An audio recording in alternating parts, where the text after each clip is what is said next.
Growing up, we all have heard our dadimas and our grandmoms telling us the secret that honey is that secret ingredient which can really help transform our life. We've all had our grandmoms give us that mixture of honey and ginger to help relieve our stubborn cold and cough. So, what is so special about honey? Honey in Ayurveda is called Yogvahi. Yogvahi means anything that can enhance the therapeutic properties of the ingredients that it's mixed with. For example, why your grandmom or dadima actually uses honey with ginger, honey with black pepper, or honey with anything is just because it enhances not only the properties of that active ingredient but also helps in better absorption and better delivery of those active ingredients deep into your tissues and cells. Honey, being a yogvahi, can not only be mixed with ginger, but it also can be mixed wonderfully with many other herbs. For example, mixing honey with turmeric can actually enhance the anti-inflammatory properties of honey and give you a good strength and immunity. Mixing the same honey with triphala can actually detoxify your body and nourish your body from within. With ginger and black pepper, honey can be a natural expectorant and help you with those stubborn respiratory health issues.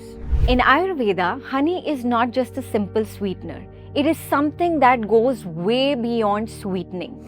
So let's look into the exact benefits of honey in Ayurveda. Number one benefit, as a rejuvenator or a rasayana.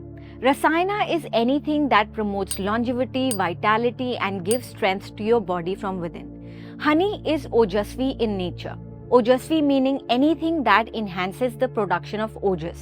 If you don't know what ojas is, then the time to know that is right now, because ojas is that special essence that is enhanced or produced when all your dhatus, all your doshas, all your digestion types are in exact balance.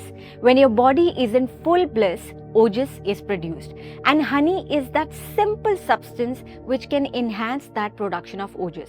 How do you know honey is doing its job? When you utilize honey and it's suiting your body, you'll see more glowing skin, you'll feel happier, you'll feel blissful, and the impact of honey will be giving you that longevity, that strength, and that immunity. Number two benefit, honey balances your doshas, especially when the season is changing. For example, during rainy season, when your vata, kapha and pitta dosha possibly are being exacerbated or aggravated, honey can bring that moisture in your body. Please note that during season change, your doshas are going a little haywire, your digestive fire is also changing a little bit. That means the body is not at its full strength. Honey can be giving your body the strength that it needs, giving your body the immunity that it needs, and also have a balance of moisture in your body. Also note that honey is actually a pitta and a kapha pacifier but a vata aggravator in large amounts. Because of its ruksh qualities, that means drying qualities, excess use of honey should not be done by people who have aggravated vata. Honey is a natural blood purifier or a Rakta purifier. What does that mean? That means anywhere where your Rakta Dhatu is vitiated or is not in balance, honey has that property within itself to start purifying that blood and take out the toxins. That's why honey is a good addition for those who have skin diseases as well, as long as you understand the right way to use it and also not overdo and use only in moderation. Number three benefit, which is my favorite, is the weight management. Now, honey has lekhana properties. Lekhan basically means anything that scrapes. Honey has the power to scrape toxins, fat, inflammation from your tissues, as well as all the unnecessary fat deposits in your abdomen, thighs, or any other region that you want. Honey has that powerful property to take all of those away. As long as you use it in the right amounts and follow the exact Ayurvedic principles of using honey, it can be a great weight management tool. Number four benefit, wound healing. Yes. In the ancient times, honey used to be mixed with Yashti Madhu and was used amongst warriors to heal their wounds quickly and effectively. Honey not only heals your wounds but also accelerates your recovery and prevents any further infections that can happen because of the wounds. Number 5 benefit, which is respiratory health, and one of the most common benefits of honey used amongst anyone and everyone. Honey is a great natural expectorant and can help reduce your kapha dosha, which accumulates and causes congestion in your chest area. Honey is particularly great for tackling colds, cough, asthma, and variety of kapha dosha disorders. Number 6 benefit, natural glow to your skin. Honey isn't just therapeutic when taken internally because it does purify your blood and gives glow to your skin internally, but externally also it can be that cosmetic powerhouse that you just need. Mixing honey with turmeric or orange peel powder can give your skin the glow it needs. It is a simple mixture that can be used as a face pack, as a body pack to give you that anti-inflammatory and that vitamin C action going on naturally. Now let's look at the details of honey and understand what kind of honey should you really take, how to understand the differences between different types of honey, and what are the absolute do's and don'ts in Ayurveda when using honey. Number 1 to understand is there are different varieties of honey out there and how to choose the best one for you. There are about 4 types of honey that Ayurveda recognizes: Makshika, Brahmar, Shodra and Pautika. Out of this, Ayurveda considers Makshika type of honey, which comes from the red variety of bees, to be the most superior of them all. How to know whether your honey is adulterated or not at home? What you can do is take a simple drop of honey, put it in a glass of water and see whether that drop actually spreads out and mixes with water or not.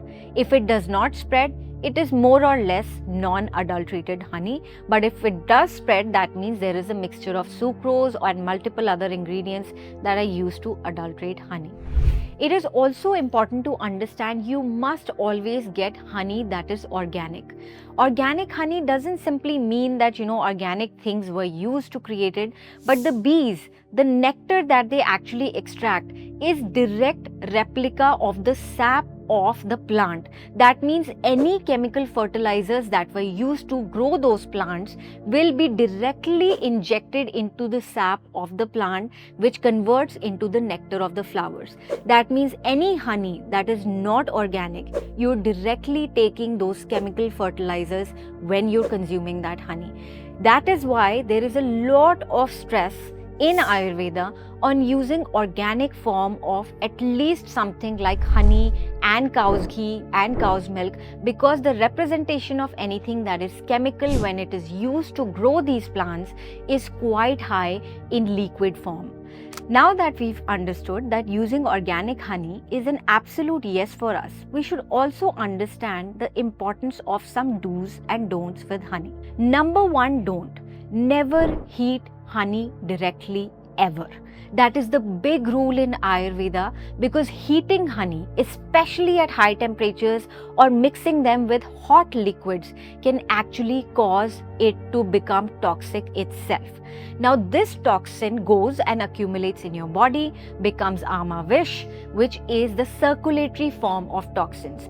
It vitiates your blood further, which is quite opposite to the quality of honey, which, as you remember, I said is a blood purifier.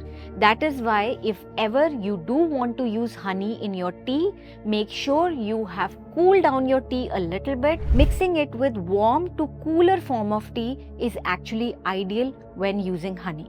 Number 2 don't. Never mix honey and ghee in equal proportions. Now, does that mean that you cannot mix 1 teaspoon of honey with 1 teaspoon of ghee? Absolutely not. Remember that honey is denser by nature. Ghee has a different density and honey has a different density. So when you're mixing 1 teaspoon of ghee and 1 teaspoon of honey, it's actually not the exact same quantity. Because honey also spreads differently and ghee also spreads differently, there can be a safe quantity of both in 1 teaspoon. If you want to be extra careful, you can add a little more of honey when you're making this mixture. Number 3 don'ts. Never over consume honey. Honey should always be used maximum 2 teaspoons a day, and if you're taking any medicine with it, best for you.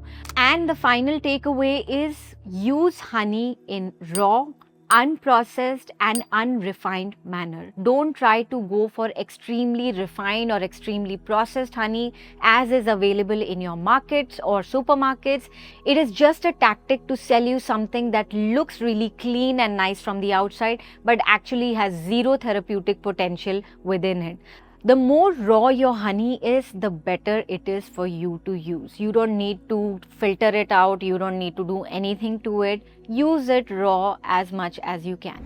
When choosing honey, let's understand what is this concept of new honey and old honey and where does Ayurveda stand on it. Old honey has its own benefits and new honey has its own benefits. Old honey is grahi and ruksha, that means it is excellent for weight loss because it is drying and fat reducing. Whereas new honey is actually pushtikarak and sarak, that means it is nourishing and mildly laxative. It is excellent for somebody who is actually trying to gain weight. So when you're going out there in the supermarket and buying your honey, make sure you read what is in the label. How the honey was prepared, what the story of the brand is, whether the brand stands for cleanliness or sustainability or not. Honey is a sattvic substance if everything is done in its natural process. However, in this day and age, you never really understand whether the honey you're getting is going to give you that potent effect or not. Maharishi Ayurveda honey is that well-cultured honey which comes from the bees of wildflowers in the mountains. These bees in their natural surroundings take out the nectar of naturally occurring flowers and bring the purity of honey to us in its best form. Honey, if not adulterated, can have the best effects of longevity, vitality, strength and immunity and give that to your body. However, if adulterated, it's only sugar. So the choice is yours whether you'd like to add only sugar to your lifestyle or actually add something that can change the way your body is. The takeaway for honey is that this sweet substance can transform your life if used in the right Ayurvedic principles. Honey is not simply a sweetener, it is a rejuvenator, a rasayana, a sattvic substance which can promote production of ojas. That is why incorporating it in your daily life, especially if you're on a spiritual growth, will really help enhance your evolution. If you like this video, make sure to subscribe to our channel, do comment, like and share. And if you have any specific questions, make sure to comment below in our section. And if you'd like to know more about Ayurveda, be sure to visit us at www.maharishiayurvedaindia.com where you can find more updates on Ayurveda. Thank you so much for joining us today. Jai Gurudev.